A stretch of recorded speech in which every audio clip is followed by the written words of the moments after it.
Mới start đi chơi.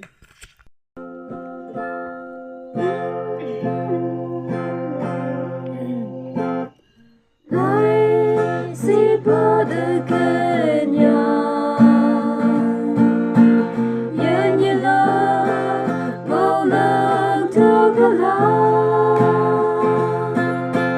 yen ye bu dou yang phai ma, nong mong mai alo ye ya o la, o xin bu mana yun chena tani ngo mai ni ye ngo ne o e pa ka mai na le ma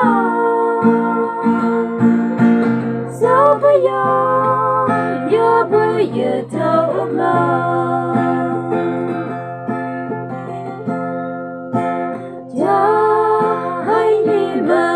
ya bơi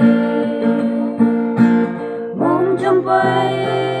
ya mẹ bay cơ mà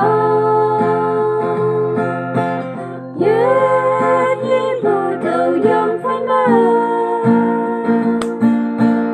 yang mong ba mong mai giờ ta nông cha ô xin bơ từ mà đã yên chưa đâu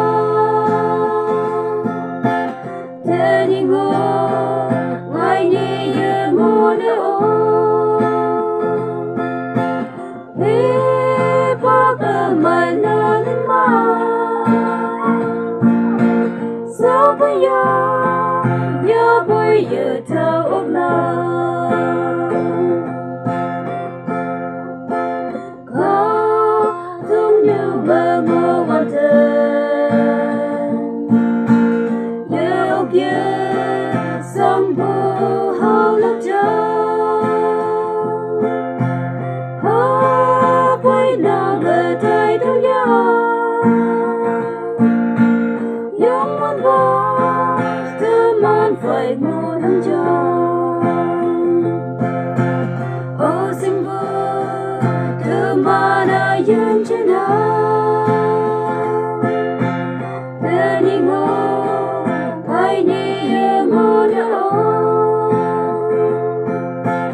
để bác ở mai nắng mà sao bây giờ